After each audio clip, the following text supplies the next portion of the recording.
diputados que se encuentran en pleno y también aquellas personas que nos siguen a través de diferentes plataformas. Por todas las que hoy están, hagamos efectiva la exigencia de una justicia. Estamos por cumplir 10 años en la tipificación de feminicidio y su integración en el Código Penal Federal. Sin duda, esto fue resultado de una lucha integrada por familiares de víctimas, organizaciones de la sociedad civil y defensores de los derechos humanos, a quienes aprovecho el espacio para reconocerles su compromiso.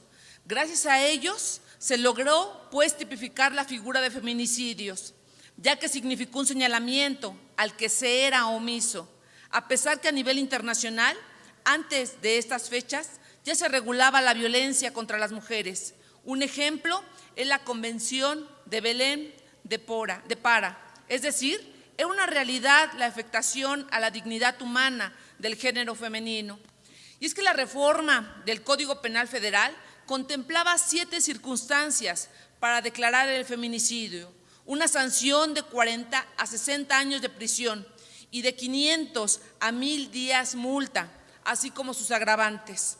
En este contexto, es importante citar las cifras del secretario del Ejecutivo del Sistema Nacional de Seguridad Pública en cuanto al número de víctimas de feminicidios en México. En el 2015, 427 víctimas. En el 2016, 647 víctimas. En el 2017, 766 víctimas.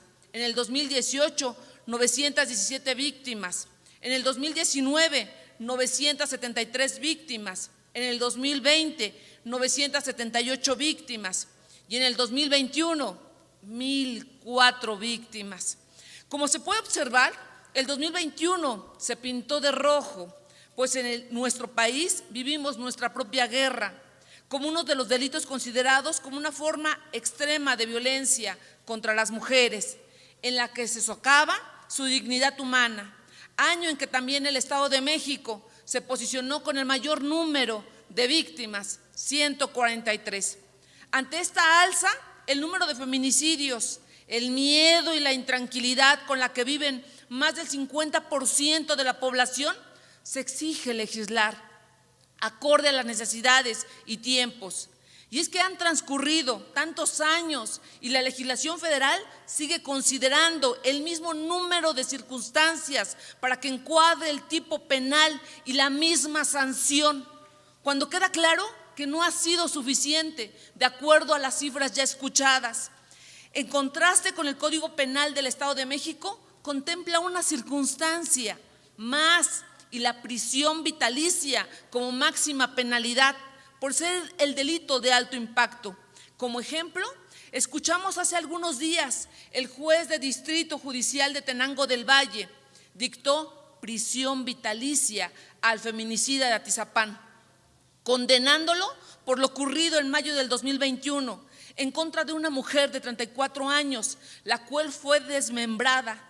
Adicional que al momento de catear su vivienda se habían localizado más de 4,000 restos óseos que corresponden a 19 cuerpos distintos, de las cuales 6 víctimas han sido identificadas por técnicas criminalísticas. Así de cruda es la realidad de las y los mexiquenses. Por ello, nuevamente, colectivos y familiares de las víctimas salen a exigir se aplique la justicia, pues lo único que queda después de perder a un ser querido, como sucede en el caso de Carla Isela, egresada de la Universidad Autónoma del Estado de México, quien fue ultimada en su propia vivienda el pasado noviembre del 2020 y hoy piden se dicte prisión vitalicia a su feminicida. Diversos casos para citar. Sin embargo, nuestra actividad es legislar en pro de las y los mexiquenses.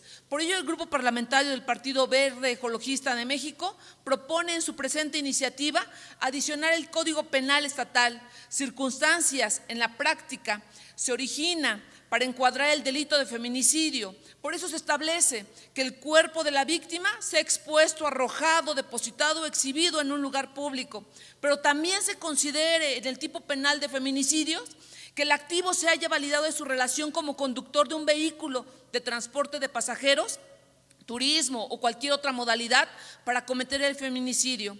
Y finalmente, atendiendo al bien jurídico que se debe tutelar, que es la vida, que se imponga como única sanción la prisión vitalicia para feminicidas, porque quien comete un feminicidio una vez, lo comete de manera contundente y consecuente. Tenemos que evitar erradicar.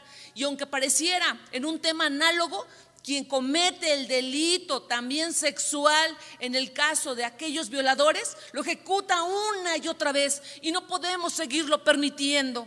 Por eso, escuchemos las exigencias sociales y otorguemos las herramientas a los juzgadores. Hagamos lo necesario para atacar este crimen tan brutal por las mujeres mexiquenses sin miedo y libres. Es cuanto, presidenta diputada.